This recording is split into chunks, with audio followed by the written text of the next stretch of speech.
ماذا يمكن للرجل أن يقدم أكثر مما قدمه؟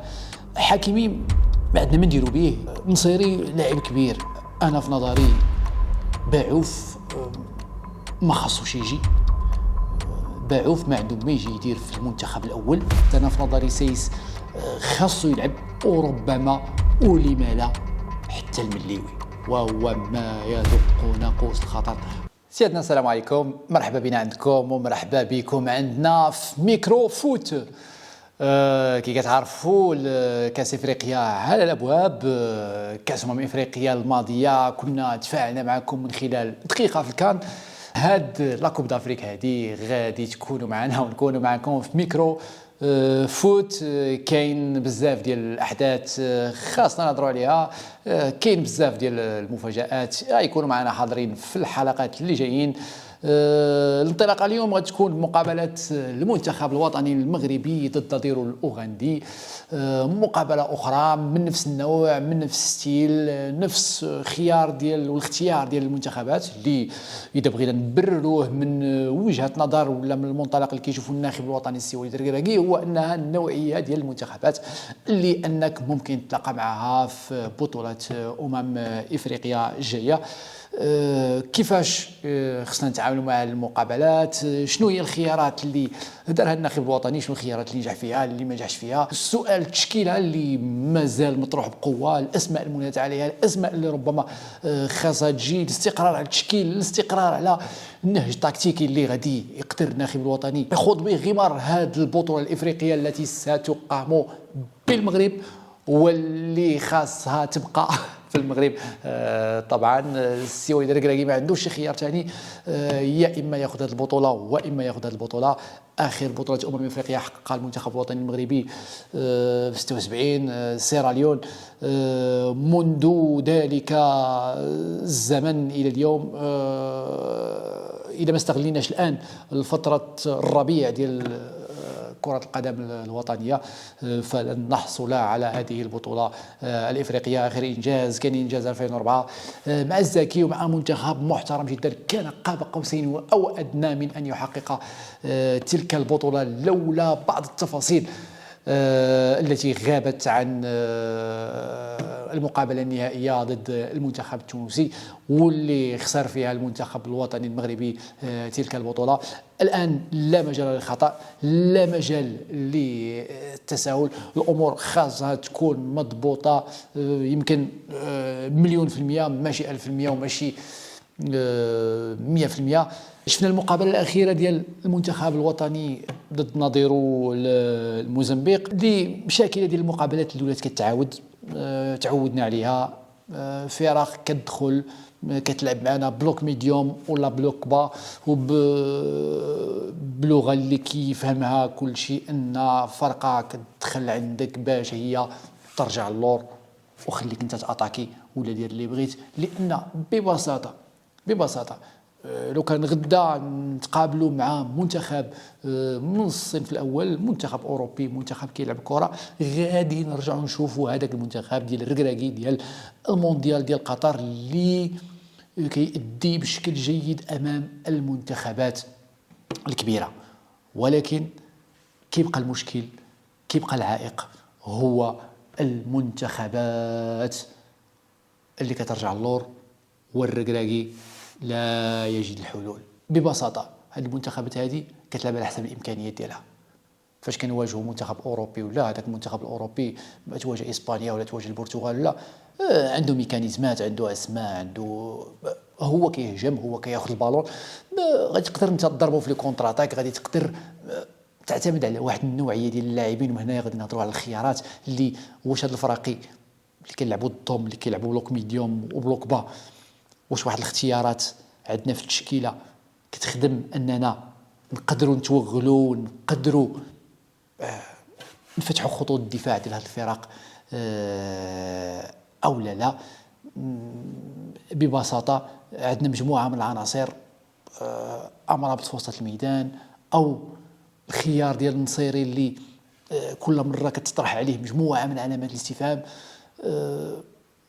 نصيري ما خايبش، نصيري مزيان، نصيري لاعب كبير ليه ولكن في واحد النوعيه ديال المقابلات. امرابط مقاتل ورجل وسط الميدان، ولكن حتى هو كذلك في واحد النوعيه ديال المقابلات. اذا كنا غادي حنايا نستقبلوا الضغط، كان الفريق اللي غادي نلعبوا ضده غادي يضغط علينا وغادي يشد الكره، غادي نحتاجوا امرابط، غادي نحتاجوا السخاء البدني ديال النصيري، وانه لاعب اللي بدنيا قوي وجاهز وانه يقدر يجري مور الكره. ولكن فاش كنلعبوا مع الموزمبيق ومع اوغندا، واللي من المتوقع جدا ان المقابله ديال اليوم غادي تكون نسخه ديال المقابلات اللي قبلها، ما غتحتاجش لاعب اللي في وسط الميدان القوه ديالو في انه مندفع وانه قادر بدنيا على الالتحامات، لا، غادي تحتاج واحد وسط ميدان اللي قادر يفتح خطوط الدفاع قادر يحل لك خط الدفاع بواحد الباس وحده يهرس بها جوج ديال الخطوط ولا ثلاثه، واحد وسط الميدان اللي قادر يدير الزياده العدديه، قادر يدخل بالكره في رجلو لانهم لاعبين بجوج ديال لي بلوك ديفونسيف. كيف ما قلنا نوعيه ديال المقابلات معينه خاصها كتحتاج نوعيه ديال اللاعبين معينه. الامر بسيط، الشيء اللي غادي يخلينا نناقشوا الخيارات ديال الناخب الوطني ونناقشوا حضور وغياب مجموعه من اللاعبين. اخر ما استجد في التشكيل هو الغياب المحتمل ديال احسن ظهير في العالم اللي هو حكيمي، واللي انا كنظن ان حكيمي ما عندنا ما نديرو به اذا ما كانش غادي يكون حاضر 100%، لان نغامروا بلاعب راجع من البليسيور وحنا عندنا خيارات اللي تقدر تكون ممتازه كظهير، سواء شيبي والتجربه ديالو في افريقيا ولا مزراوي بالاضافه التقنيه اللي غادي يقدر يضيفها في هذاك الظهير الايمن.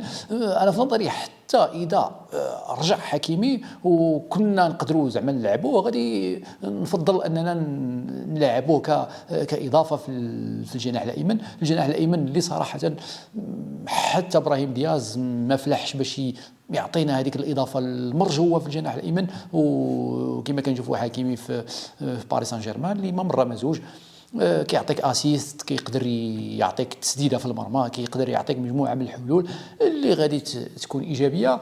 لما لا دارت ما مره في مجموعه من الفرق والانديه، علاش انا ما نلعبش مزراوي وحكيمي اولا الشيبي وحكيمي قدامه يلعب جناح، خاصه في ظل الروتور ديالو من البليسيور. النقاش الرائج عن ما مدى امكانيات حضور نجم الشبان باعوف والزبيري. انا في نظري باعوف ما خاصوش يجي، باعوف ما عنده ما يجي يدير في المنتخب الاول. الا كنا ما تعلمناش من الدروس اللي قبل، الحضور ديال سايس، انا في نظري سايس خاصو يلعب المزيد من المقابلات ويشد في رجليه لي ماتش عاد باش يقدر يكون حاضر في بطولة افريقيا، وهذا الشيء اللي صعيب. باعوف كنظن اشنو مازال خصو عاد يزيد يثبت حتى نجيبوه كخيار متاح. ما عرفتش ماذا يمكن للرجل ان يقدم اكثر مما قدمه. زبيري اللي انا كنشوف ان كخيار اضافي في الهجوم. انا سولتني تقول لي احسن ما عندنا في خط الامامي الان في المغرب كخيارات، نقول لك ايغامان وزبيري وربما ولما لا حتى المليوي. بزاف ديال الناس هضرات على اللاعبين ديال الشبان وهضرات على الاختيار ديال المليوي لماذا لا يحضر، خاصة في ظل تراجع مستوى النصيري، الكعبي اللي مستواه ما بين وبين، والمليوي شاهد الجميع وراء الجميع نجاحات الرجل. السيد كيلعب بلا دروات وبلا غوش وبالطيط، ومهم كيسجل بجميع الاساليب والطرق. لماذا يغيب عن هذا التشكيل؟ هذا هذه علامة استفهام. وسط الميدان ولاعبين اللي يقدروا يقدموا لنا هذيك الإضافة المطلوبة في الخط الأمامي. أنا كنفضل أن مع نوعية ديال منتخبات اللي بحال اللي لعبنا معهم مؤخرا أن خصنا اللعابة اللي ماشي لعابة ديال البلوك، لعابة ديال يحركوا كرة في رجلهم مزيان، لعابة اللي يقدروا يدخلوا بالكرة، لعابة اللي يقدروا يتوغلوا، لعابة اللي على شاكلات معمة. وهاد ثلاثة ديال الأسماء زبيري معمة وبعوف ما كنشوفش أن صراحة ما كنشوفش أن كاين ما أحسن منهم في الفريق الأول، وخاصة أن جميع المنتخبات في العالم وجميع الأندية الآن كتعتمد على لاعبين اللي أسماء اللي صغيرة في السن، ولكن الفعالية والنجاعة التكتيكية ديالها كبيرة. مازال باقي المقابلة ديال اليوم اللي غادي نشوفوا فيها الاختيارات والتشكيل اللي غادي يحاول يدخل به الركراكي، خاصة في ظل وجود الغيابات. هل سنجد الحلول أو أن سنكرر ما كان؟ غادي نستناو شي محاولة فردية من هنا وهناك، مرة فايتة أناحي، مرة ززولي، ولا ما عرفت شكون. الأساسي هو أن الحلول التكتيكية غير متوفرة، وهو ما يدق ناقوس الخطر قبل بطولة أفريقيا.